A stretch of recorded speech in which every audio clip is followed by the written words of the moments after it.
The phrase that sticks with me is, and I don't know whether he meant this of the earth or of the universe, but the divine milieu. The divine milieu, yeah, that's one of his most beautiful phrases, and I just love him. I read him in small doses, and I put him in the book in small doses. Yes. I had Ruben find a copy of one of his books, a very small book, and he found it in the attic, and he knew that somebody who lived in the house before had been reading that book, and I was able to take a few quotes out of that and put them in different places, and I love doing that.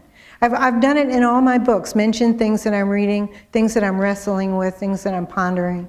You know, that reminds me of something I came across in the book, and I was taken aback a little bit. Someone leaves his phone number for someone else by scribbling it in the person's hardcover copy of Game of Thrones. And having just devoured book 5 in that series, I was thrilled to see this. Are you a fan? Are you reading? Well, I have. I had just bought Game of Thrones because I loved the HBO series so much. Wasn't that great? I thought it was superb, and I had just ordered it, and it was right there on the table. And I thought, well, the character in the Wolf Gift who's reading it is Stuart. He's a teenager, yes. And I thought, of course, he'd be reading Game of Thrones. Stuart would love that, he'd be totally into it too. I mean, it's very much fun to be writing right on the moment. Because usually I've written so many books where I was back in time, 18th century, Renaissance, ancient times, whatever. It was really fun to be writing right in the present time and be able to reference.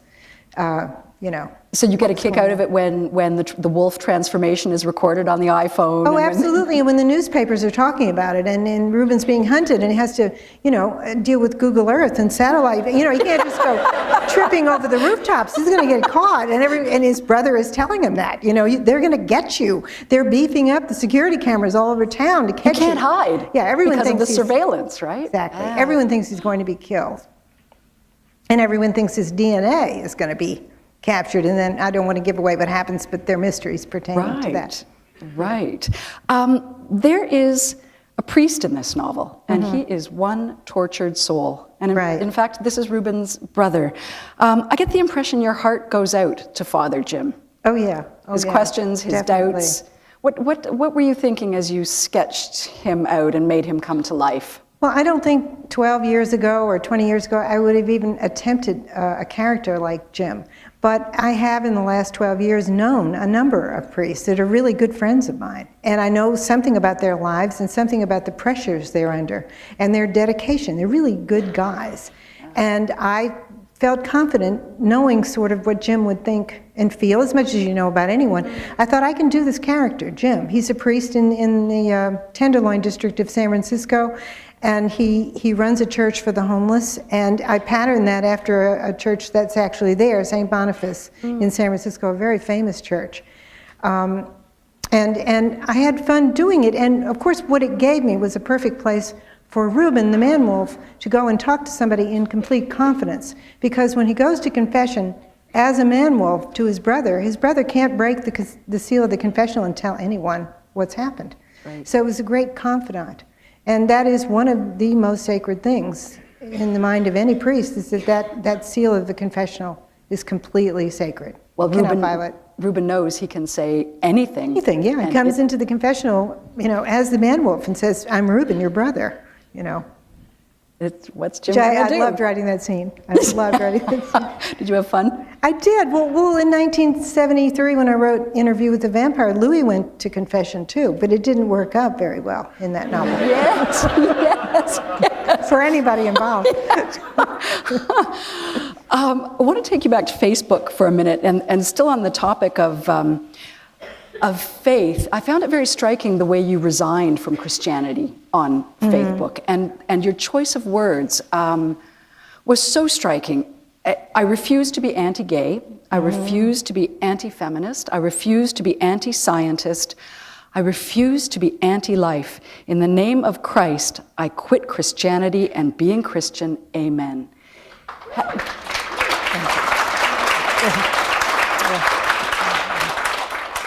Is that where you are today? Yeah, that's definitely where I am. Yeah, I spent 12 years as a believing, praying, writing, thinking, feeling, believing Christian and Catholic, and I felt I had to leave. And I felt I had to have the courage to say, I have to change this. This is a moral decision, this is a theological decision, it's got to be made. And it was very difficult, it was very painful. I mean, you can imagine how these friends of mine, these good priests, who've been really good friends, how they felt. Because, you know, when you leave the Catholic Church, that's rather like declaring, I'm not Italian, or I'm not Jewish. You know what I mean? That's a terrible defection when you leave being Catholic. Wow. When you say, I'm walking away, I can't do this. So I felt And you were so steeped in it. I mean, it meant so much to you for so long. Well, I grew up Catholic. I was Catholic till I was 18, and then when I went back in 1998, I experienced that joy of being a member of something. I remember the again. memoir. It was profound, that joy. Yeah, I've always felt like an outcast. Maybe being an outcast is a self-imposed thing, but when I went back at that moment, there was that joy of joining, saying, I'm a Catholic again with all the others. It was a wonderful feeling, but that consolation did not endure. What I came to realize was that I did not believe the basic theological premises of Christianity. And then I could have lived with that quietly. Anybody can live with that. You can go to a house of worship and you can worship with other people, which can be a really joyful, grace-filled experience. You know, to hear the Mass, to go to communion, to pray with others. But when there are a lot of social and political things happening, putting intense pressure on you, that's the final straw. You know, that's why I felt I had to make some statement. And since I had been a fairly high-profile Christian writer, I felt I had to make a public statement. Was it formed this way instantly in your mind? Did a lot of heartache go into it? I mean, it's quite the statement. There was a lot of agony that had been going on for 3 or 4 years. And I thought about it from all different angles. You know, I mean, it was a constant obsession. And then finally I made the decision to do it. You know, for a long time I didn't think it was possible. I thought I will just live with these conflicts and this agony till the day I die. And then suddenly I saw a way. I thought, no, I can't. You know, it was social, political, theological. It was on all different levels. And I made the statement. And I had no idea. I mean, I was just telling my friends, you know, my buddies on Facebook, the people of the page. I was just telling these people who sustain me day in and day out. I had no idea anybody would pick up the news story. You know, it actually went all over the world. There were articles in Japan and in Germany and in France, everywhere. Anne Rice quits, that was all I could make out of the headlines, you know. Anne Rice quits Christianity. I thought, my heavens, I mean, what in the world? But I'll tell you what really drove that story. A lot of people feel that same way about organized religion. They too feel a great belief in God and a great personal obligation to be a good person, and they are at odds with organized religion. And that's what drove almost every story. Some reporter would say, many of us feel the same way, or tip of the iceberg. You know, that's what they said in the LA Times, it's the tip of the iceberg, you know. Or something that people have trouble expressing, and you've found the words for it. I remember I got one email from a lady, and she said, I work here in the rectory. I can't say this, but I'm glad you said it. You know, this is my job. Working in the church. Yeah, she just sent an email from somewhere in the country, and she said, I work for the church. I can't do it, but I'm glad you did it. And most of the emails I got were actually completely supportive and positive. I did get angry emails. I got some really angry emails, and some very just disappointed emails from Catholics, like, how could you do that? Don't you know better than that? One priest friend wrote to me and said, Anne, you know, you need to look into some anger management classes. That's all he said. That's all he said. Was this one of your buddies or a stranger priest? There were many people I correspond with that I don't really know face to face. Yes. And he was a very famous conservative priest. And actually, they were wonderfully kind. Yes. You know, many of them, and my own pastor was incredibly kind. What he said was, he wanted to give me a key to the church so that I could go in at any time and pray in quiet before the Blessed Sacrament. Wow. He sent the key. That was his response. It wasn't to say, you know, get the hell out of Palm Desert. I mean, or, you know, don't ever show up at my communion rail again. It's a key. I mean, he gave me the key to get in when the church was locked and to go and to sit in the perpetual adoration chapel before the Blessed Sacrament and pray. Have you ever taken him up on it? No, I have not. But I can't tell you how it warms my heart knowing that I could if I wanted to. And I'm not saying that I never will. Yes, you know, but I have the key, and I'm keeping it. And I just thought that was a remarkably generous thing to do. One of the very wise old characters, this is a character I'm really fond of, towards the end of the book says something very powerful. And this is also used as the pull quote, the statement at the beginning of the book. Say what you will to the force that governs the universe. Perhaps we'll call it into being, and it will yet love us as we love it. What does it say to you? Well, that's my prayer. That's my prayer. Love us as we love you. Reading this. Yeah, please love us as we love you. Please be there.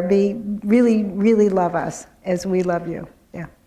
That's Did you write it? I didn't know if it had come from another source. No, I wrote it. Yeah. Margon says it in the book. Yes, yeah. Margon, yeah. It's beautiful. One of the things that's been so important to your readers over the years is how real your characters feel, and how real the settings feel. We touched on this a bit with regard to the house, but I'd like to speak about the characters. For any aspiring writers here tonight, does that all come naturally to you, or has that been a part of the writer's craft you've applied yourself to, bringing life to letters on a page so that they take form as Reuben or Jim or Reuben's mom? It comes naturally to me. I was a daydreamer before I was a writer, and I created characters in my dream world that had names and did things. And when I wrote, it was sort of going right into a narrative. Like, I grew up in the day of radio, and we listened to radio narratives all day long, and I sometimes wonder if that had something to do with it. All those wonderful old shows, which people today now you can listen to them in your car if you have satellite radio. I listen to them. Right, and I grew up on Johnny that. Dollar and Dragnet and Danny Clover, Broadway is my beat. All those shows. So to sit down and to dream like that, to picture people and to go into dialogue and to hear and see and feel this narrative unfolding is pretty natural to me. I can't stop myself from doing that.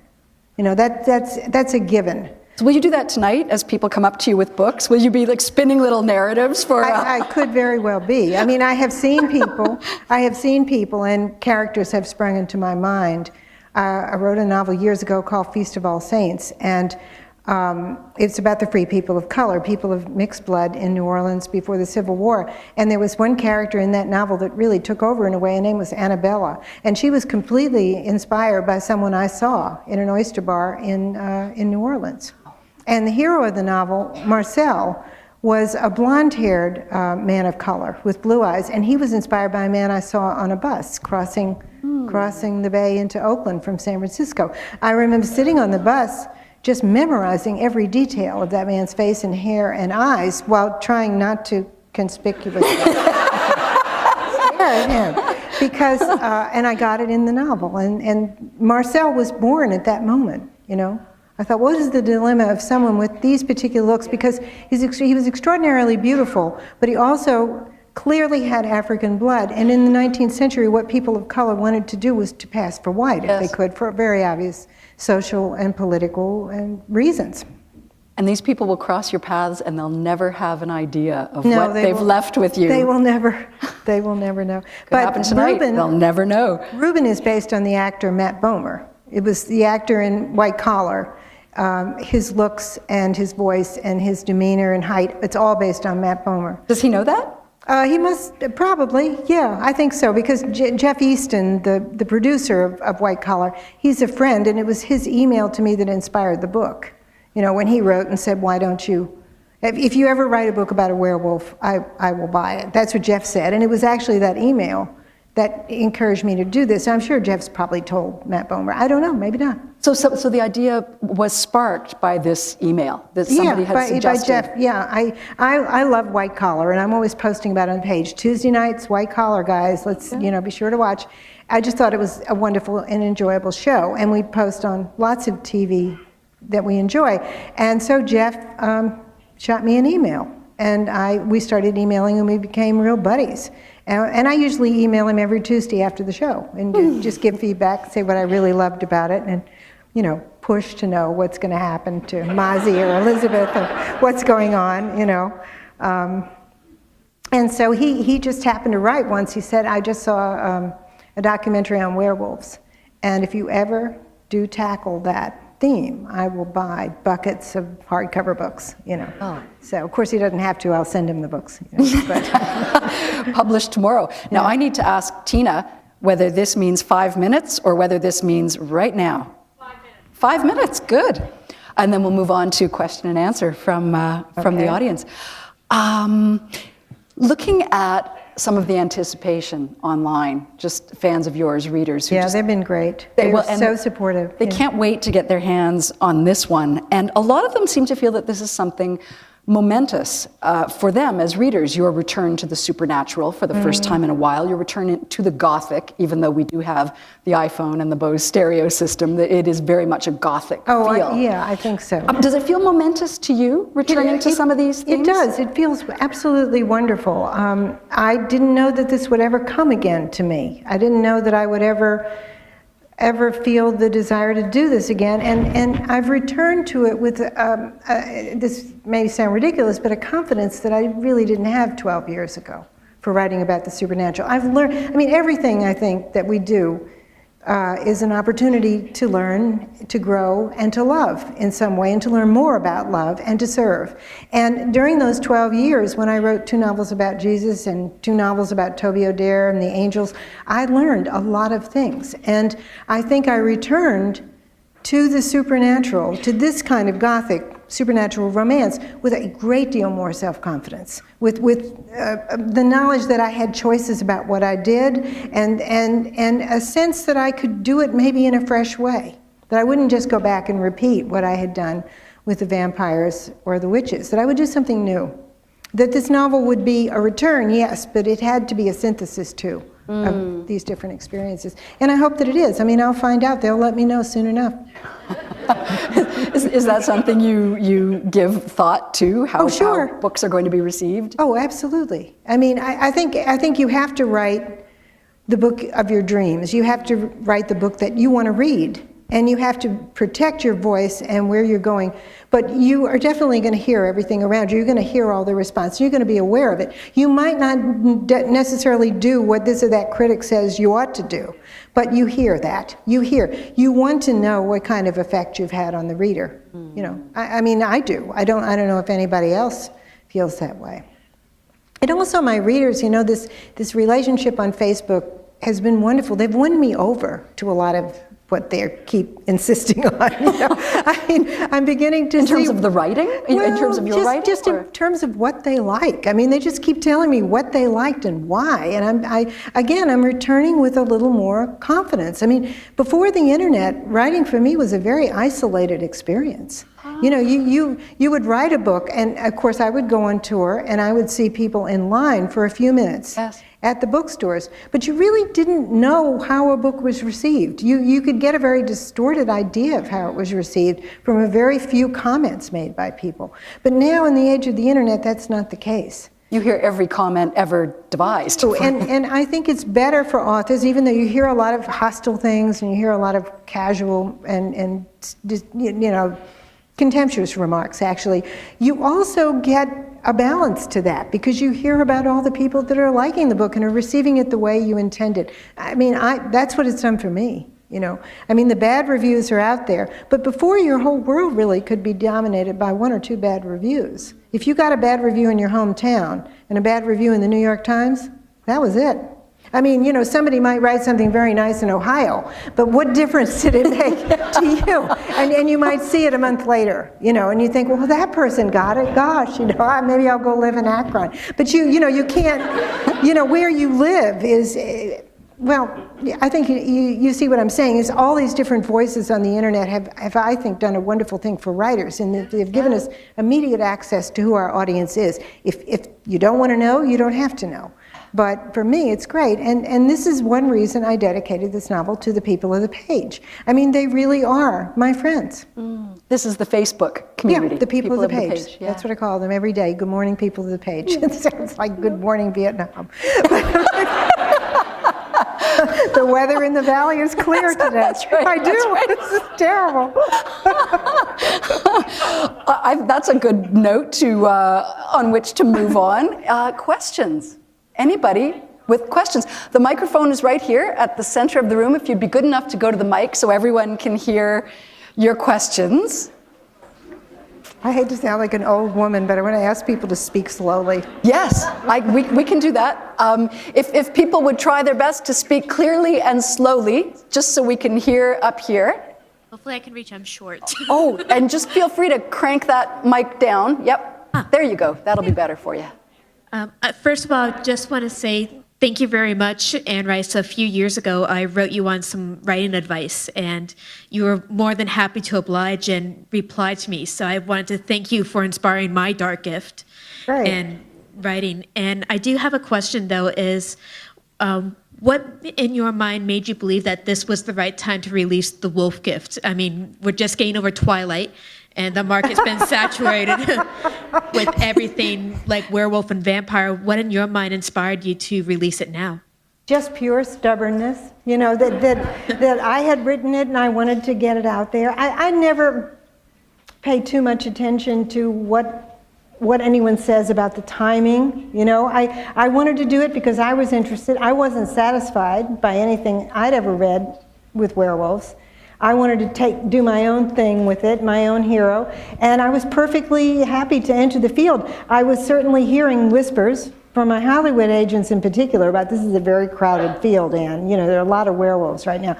I don't care, you know, I'm going to do what I want to do. So I just didn't have I felt like my readers, some of my readers would be interested in reading it, and some of them would like it as much as I like writing it. So that was really it. Thank you. Sure. Hi, Anne. Welcome back to Supernatural Toronto. Good to have you. It's maybe a trivial question, but why are you releasing this book on Valentine's? Is it a coincidence, or what's the point? I'm sorry, what? On Valentine's? Why are you releasing this book about werewolves on Valentine's? Is it just a coincidence? The publisher chose that day. The publisher chose that day. You know, I wanted them to release it soon. I wanted them to publish it fairly quickly, and that's the day they selected. So, and they've gotten some mileage out of that, apparently. Yeah. But Halloween is more what I'm used to. And you said when you were speaking that you've come to some new tentative conclusions about God. And I'm wondering if you could share what your tentative conclusion is about the historical Jesus who you've written about. And I'm wondering how your thinking about who and what the historical Jesus was will impact on your next Jesus book, which I think you're still having in the works. I don't know that I can ever write that third book. I'm not sure that's possible. The two books I wrote were a full expression of my love for the story of the incarnation, of God coming here as a human being born with us, living with us, working with us. And I don't think I can go into the public life of Jesus without getting into all the theological controversy in Christianity. And as I'm sure you're completely aware, there are thousands of denominations and sects who argue over what Jesus taught, what Jesus meant, and what we have to believe to be saved. I can't go there. So I don't think I'll ever write that third book. But the first two books remain for me, certainly two of the best novels I think I was ever able to put together. And they are a reflection of all the faith I had in Jesus of the Bible, the historical Jesus, in an accurate, canonical framework. I wanted to take that character and bring that character to life and be very intimate with that character in fiction, and I felt I was able to do that. And it was one of the greatest experiences of my life, but I think it's finished. I can't go on into the controversial material. I can't take any kind of theological stand. I've moved away from it. But I continue to feel that love and that faith in the Jesus that I experienced during the time I wrote those books. Thanks.